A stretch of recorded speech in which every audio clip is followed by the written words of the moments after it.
Il en est même arrivé au point où il va essayer de nous faire prendre une espèce de bateau, boat avion, j'ai rien compris, un bateau qui vole. Un bateau qui ou vole. un avion qui va sur l'eau. Voilà. Qu'est-ce que c'est que cette histoire? C'est un bateau trimaran conçu comme tel. Alors déjà, la Transat Jacques Vabre part demain donc du Havre, direction Salvador de Bahia au Brésil. C'est la plus longue course transatlantique. Ce sera la 13e édition, une transat en double et sans assistance. Alors, il faut savoir qu'elle fait quand même 4 350 000. Je vous laisse calculer, ça fait 8 000 km. Il y a 38 bateaux engagés, 76 marins, parce que c'est en double, c'est parce que je calcule bien.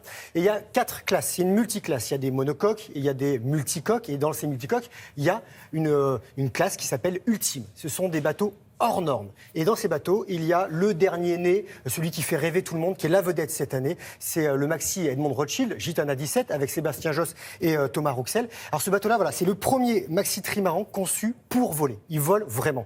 Il a des foils. Vous savez, ces lames qu'on enfonce sous l'eau, en fait, qui sont sur les flotteurs et qui permettent de soulager un peu le bateau. Lui, il n'est pas simplement soulagé, il s'élève vraiment au-dessus de l'eau et il atteint des vitesses extraordinaire. Mais alors, il est quand même homologué parce qu'on bien sûr, bien sûr. On va avoir l'impression qu'il est plus avantagé que les autres. Ça reste un bateau. Ça reste un bateau. Non. C'est les nouvelles technologies dans ces classes-là. Donc maintenant, tout le monde va se mettre dans les ultimes, en tout cas, à faire ce type de bateau. Il y en a un autre qui vient de sortir là, des chantiers cette semaine. Voilà, tout le monde veut faire ce type de bateau. C'est l'avenir de la voile. Ils sont vraiment carénés pour ça. Et nous sommes allés à Lorient, c'est là où se trouve la base de Gitana 17, avec toute l'équipe parce qu'il faut dompter ce bateau. Donc avant de partir sur la Transat Jacques Vabre, où ils sont deux. Là, il y avait du monde à bord et je me suis senti pousser des ailes.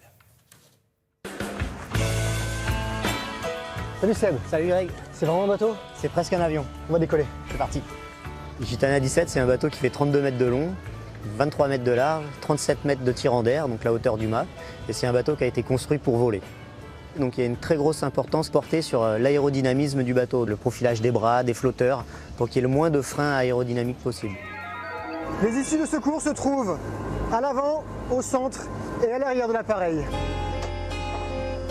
Aujourd'hui, on fait encore des manœuvres à la main parce que c'est interdit en fait dans la réglementation internationale de notre sport. Donc on ne peut pas mettre de winch électrique ou hydraulique, il faut que tout soit fait à la force humaine. On peut mettre un peu de rec. En français, ça donne quoi? Un peu de rec, on va mettre un peu d'incidence pour essayer de faire sortir le flotteur de l'eau. D'accord.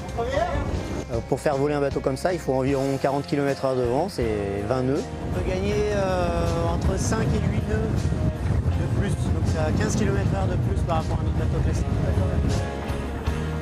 Là, on va 2,5 fois plus vite que la vitesse du vent. On a déjà fait des pointes à plus de 80 km/h et on sent qu'il y a encore une réserve de puissance sous la pédale.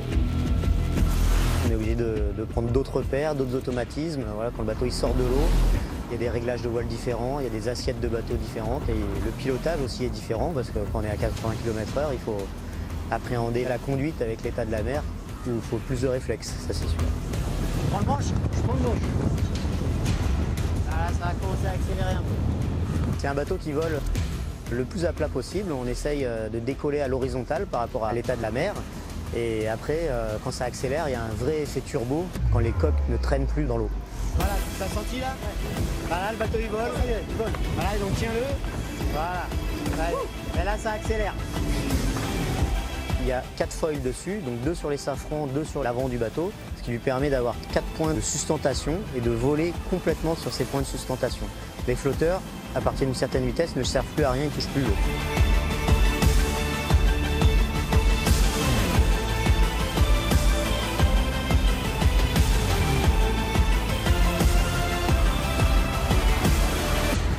Les autres bateaux avant, ils avaient 2 foils, donc ils n'avaient qu'un point de sustentation qui ne leur permettait pas de voler et qui leur permettait de se soulager. On va tourner un peu à droite. La barre est un peu dure, c'est normal.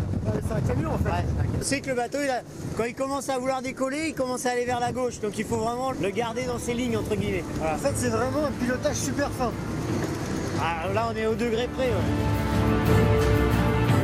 On ressent beaucoup moins l'état de la mer, parce qu'on est posé sur des lames, comme des ressorts, qui stabilisent énormément le bateau en tangage et en roulis.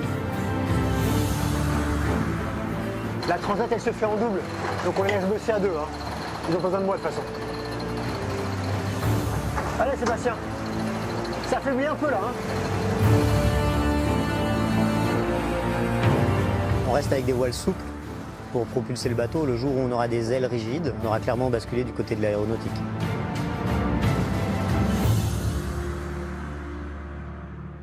Greg, vos premières impressions comme ça. Magique. C'est une espèce de tapis volant.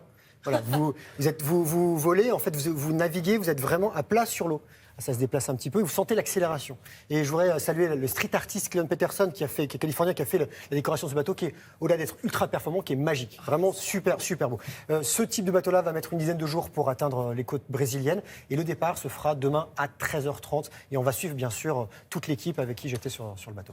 Vous le tiendrez au courant, évidemment, et on va saluer tous les équipages qui se préparent à partir et ceux qui vous ont accueillis et à qui vous donniez des ordres juste à la fin du reportage, qui avaient l'air d'apprécier. Merci beaucoup.